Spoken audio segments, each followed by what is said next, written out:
Hablemos de algo que es, bueno, increíblemente difícil de ver. El abuso narcisista. Es como un veneno que va minando la confianza poquito a poco, ¿no?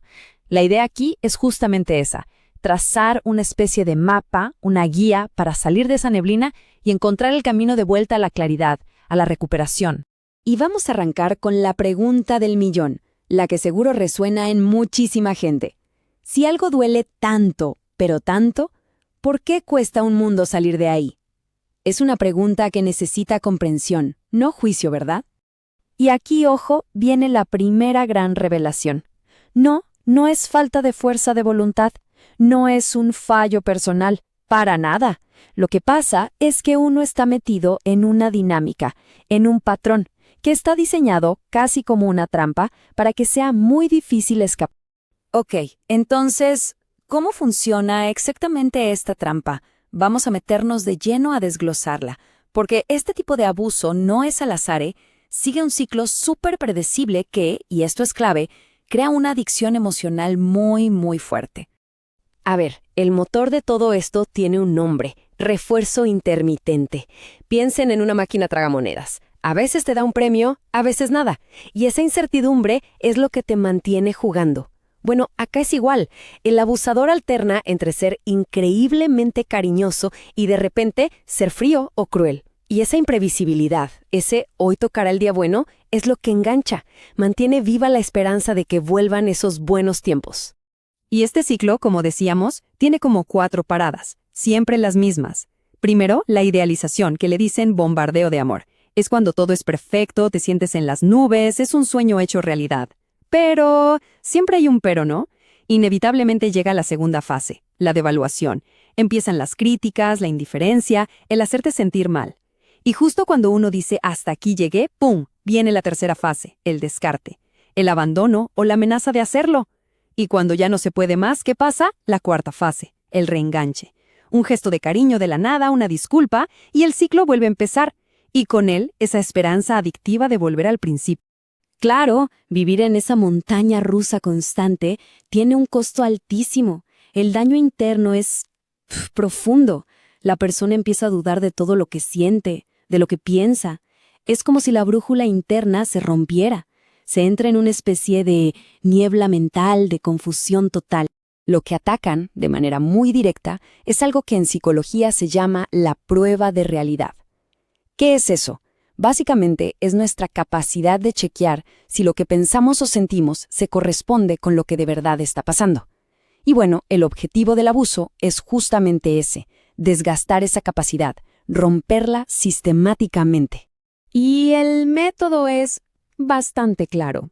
Se usan tácticas como el famoso gaslighting, que está hecho específicamente para que uno dude de sus propios recuerdos, de sus emociones, hasta de la propia cordura. Y claro, al debilitar esa confianza, es mucho más fácil mantener el control. El impacto de todo esto a largo plazo es, la verdad, devastador, y tiene un nombre, trauma complejo. Ojo, no es solo un mal recuerdo, es un daño que va a la raíz, a la identidad. Se manifiesta con una culpa que no se va, una confusión crónica, aislamiento y esa sensación terrible de estar como roto por dentro. Pero, y aquí viene lo importante, hay una salida, hay un punto de quiebre, un momento en que un rayito de luz empieza a colarse por esa niebla. Y ese momento llega cuando uno empieza a entender y sobre todo a ponerle nombre a lo que está pasando. Y esa llave que abre la puerta para empezar a sanar se llama psicoeducación. Así de simple y así de potente. Es aprender, es informarse, es ponerle nombre a esas dinámicas que se vivieron. Y fundamentalmente es entender que las reacciones que uno tuvo son respuestas súper normales a una situación que era completamente anormal. Y este es el punto de inflexión. De verdad, empezar a nombrar las tácticas, entender qué es el gaslighting, para dejar de dudar de la propia mente, saber reconocer el silencio punitivo, o sea, cuando usan la indiferencia para castigar, o identificar la triangulación, cuando meten a una tercera persona para crear celos e inseguridad, o la culpa proyectada, que es cuando te acusan de lo que ellos mismos hacen. Ponerle nombre a estas cosas les quita muchísimo poder. Ok, una vez que entendemos el qué está pasando, podemos empezar a pensar en el cómo salir. Así que ahora pasemos a la acción. vamos a abrir una caja de herramientas prácticas para empezar a reconstruir.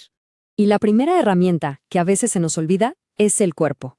Porque el trauma no vive solo en la mente, ¿eh? Se queda grabado en el cuerpo. Esa tensión en los hombros, esa ansiedad en el estómago, son señales. Aprender a escuchar esas señales es literalmente como recuperar nuestra brújula interna, una guía que no miente y que siempre nos va a apuntar hacia donde estamos a salvo. Hablemos de límites. Poner límites es un acto de autorreparación. Es sanador. Y aquí tenemos una fórmula que es simple pero súper poderosa. Y ojo, no se trata de pelear ni de atacar. Se trata de comunicar con toda la claridad del mundo qué se necesita y qué va a pasar si no se respeta. Es, básicamente, recuperar esa voz que fue silenciada. A ver, vamos a un ejemplo práctico. Paso 1. El hecho observable. Cuando revisas mi teléfono. Paso 2. ¿Cómo me hace sentir? Me siento invadida.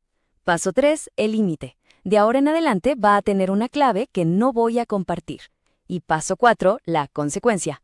Si lo intentas de nuevo, voy a terminar la conversación y punto. ¿Se ve? Es claro, es directo y lo más importante, no es negociable. Y aquí va otro ejemplo, para que vean que la fórmula funciona para distintas situaciones. La estructura es la misma.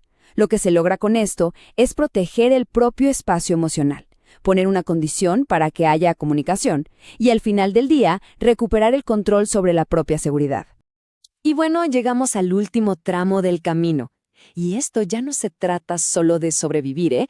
Se trata de reconstruir, de volver a armar una vida que tenga sentido, que tenga propósito.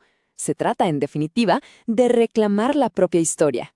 Esta reconstrucción se apoya, digamos, en 3 grandes pilares. El primero, la economía. Tener autonomía financiera es clave para romper cualquier dependencia. El segundo, las emociones. Aprender a entenderlas, a manejarlas, a verlas como mensajeras y no como enemigas. Y el tercero, la espiritualidad. Y con esto no hablamos necesariamente de religión, sino de encontrar un propósito, un para qué, algo que dé sentido a todo y que nos sostenga cuando las cosas se ponen difíciles. Y aquí está la transformación más grande de todas: cambiar la narrativa, recontar la propia historia.